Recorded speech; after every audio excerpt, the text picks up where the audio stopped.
Todos tenemos una o varias canciones que entonamos a grito herido y que escuchamos desde niños, como Vivo en el limbo de Kaleth Morales, Los recuerdos de ella de Diomedes Díaz o Baracunátana de Aterciopelados. Las historias detrás de estas y más canciones que marcaron nuestra historia musical las pueden encontrar en Las Canciones Cuentan, un nuevo podcast de Sony Music Colombia y La No Ficción. Los invitamos a escuchar Las Canciones Cuentan, que está disponible en todas las plataformas de audio. Tenga listo el tinto que ya vienen los huevos revueltos y con los ingredientes finales que definirán la reforma laboral que en las próximas horas votará todo el Congreso. Desde la redacción de La Silla Vacía soy Tatiana Duque. Es jueves 19 de junio. Luego de semanas o de meses que parecen años de una confrontación durísima, mañana todo el Congreso, o sea la Cámara y el Senado, definirán el texto final de la reforma laboral. Esa misma reforma que hundió una comisión, que provocó el decretazo, que revivió otra comisión y que sirvió del último caballo de batalla del presidente. Y es en él sobre donde giran las preguntas a futuro.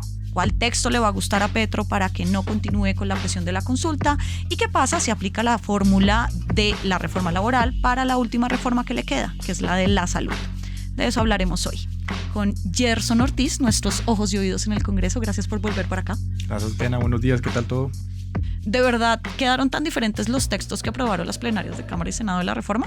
No son tan diferentes, Tatiana. De hecho, hay quienes dicen ya en este proceso de conciliación que el texto de Senado quedó mejor redactado que el de la Cámara, por forma y por fondo.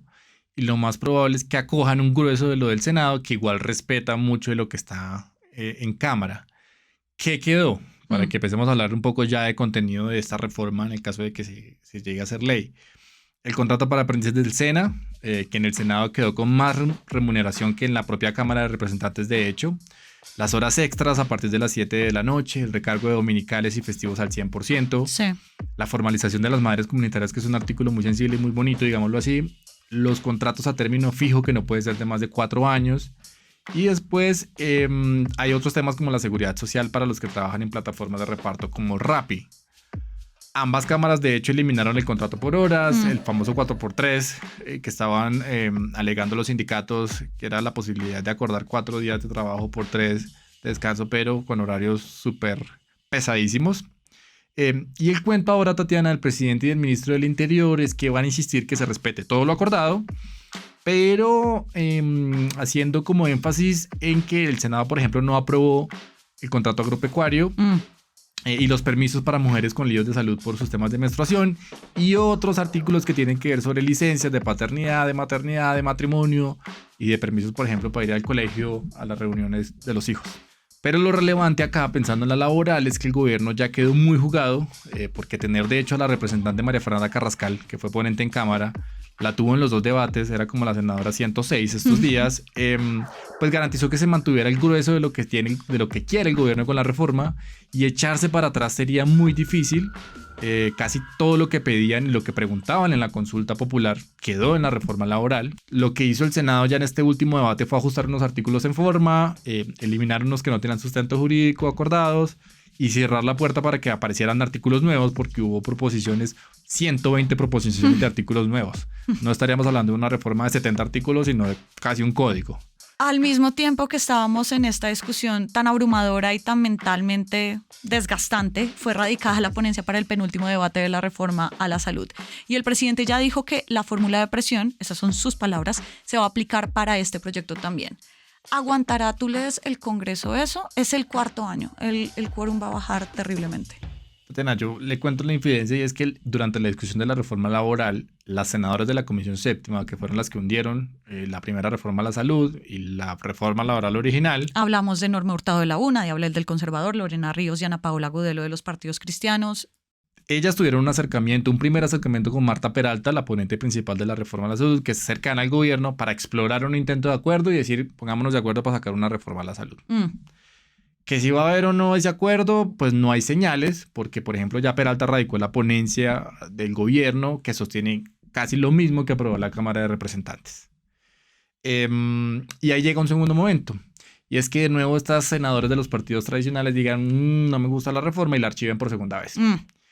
Y ante eso hay que apelar, diría el presidente Petro, y así lo anunció en el Consejo de Ministros, que es la táctica de presión. Esa apelación es ante el Senado y ahí se la juegan por ganar en la plenaria.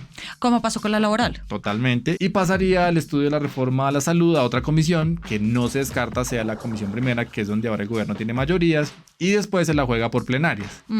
Porque si algo quedó claro, Tatiana, esta semana es que el gobierno puede lograr mayorías en el Senado si se lo propone. ¿Ya? Todo este escenario de especulación y demás es si todos los congresistas fueran a trabajar durante la próxima legislatura, porque pues entramos en año electoral, los congresistas van a estar básicamente en sus regiones, harán campañas por reelegirse, por sacar sus cámaras, por sus candidatos a las consultas presidenciales, y usualmente no van a las plenarias ni a las comisiones. El último año es perdido en productividad y eso que no les pagan recargo. Es el año de nadie. Gerson, hoy sabremos el texto final de la reforma. Si nada extraordinario pasa, mañana entonces se vota, van a llegar demandas seguro, pero al final va a haber una reforma laboral. Y no dejo de preguntarme, y te lo había preguntado en otro huevo, pero ¿era necesario todo este show? ¿Era necesario toda esta situación? El pecado original, hay que insistir, fue hundir la reforma laboral aplicando la misma jugada de la primera reforma a la salud en la Comisión Séptima, porque eso le dio al presidente Petro el papayazo de desempolvar la figura de la consulta popular, inédita porque ningún presidente la había convocado. Solo teníamos el antecedente de la consulta popular anticorrupción, que era de iniciativa ciudadana. Y a partir de ahí todo escaló. Vinieron las marchas de parte y parte, vinieron otras propuestas del propio Congreso pidiendo reformas laborales, ¿no? Como la que hizo el Partido Liberal. Después vino la escalada de violencia verbal entre el presidente del Senado y el presidente Gustavo Petro, entre los partidos y demás. Y eso claramente agota, inclusive a los periodistas. Pero también dejó claro que en algún momento los gremios se sintieron asustados por esa presión, digamos que políticamente es válida, porque cuando al Senado iba a votar la consulta popular, la original, hubo congresistas que llamaron a los empresarios, que muchos de ellos los financian, a preguntar ¿qué quieren? ¿Consulta popular o apelación al archivo de la reforma laboral? Y los empresarios prefirieron la apelación, para revivir la laboral, y ya con la apelación pues esto cayó en la comisión cuarta, que el gobierno logró inclinar a su favor para sacar los artículos que quería, que finalmente fueron los que se debatieron en el cuarto debate. Lo que demuestra todo esto al final, Tatiana, es que se podía y había voluntad de sacar una reforma laboral consensuada, con más o con menos, y que las dos partes podían sacrificar artículos. Por eso al final la conclusión fue que el cálculo del Senado, más allá de sacar la reforma laboral, fue hundir la consulta popular. Esta forma tan confrontacional de lo que vivimos en los últimos meses, ¿lees que va a permanecer en el tiempo, en los siguientes congresos y en los siguientes gobiernos? ¿Cómo afecta todo esto la siguiente relación que vaya a tener la Casa de Nariño con el Congreso? Yo creo que quedan patentes de corso, Tatiana, porque muy pocas veces en el Congreso se rompía la tradición de apelar el hundimiento de un proyecto de ley. Sí.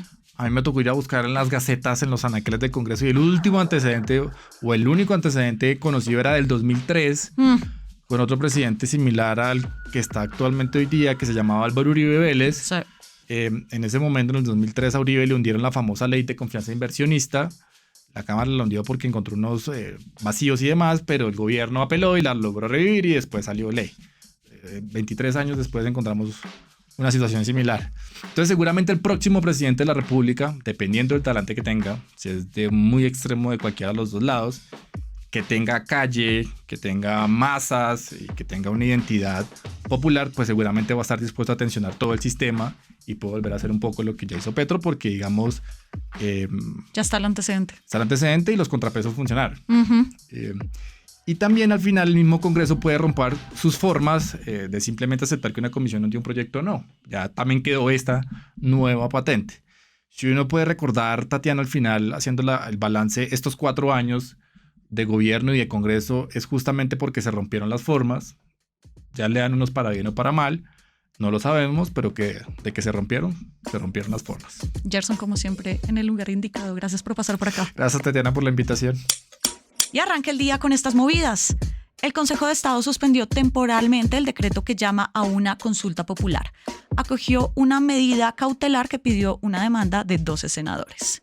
Dice el Consejo que el decreto expedido por el presidente viola el artículo 104 de la Constitución, que regula la consulta popular y las leyes de participación ciudadana. Eso no significa que se cayó la consulta. Es solo una suspensión temporal, mientras este tribunal decide de fondo la legalidad del decretazo. Toda la movida de poder estará al aire en lasillavacía.com, en las redes y en el en vivo. Y por acá cada mañana estará servido su desayuno político favorito. Fernando Cruz y Juana Rubio Tovar produjeron este episodio. Yo soy Tatiana Duque y nos escuchamos mañana.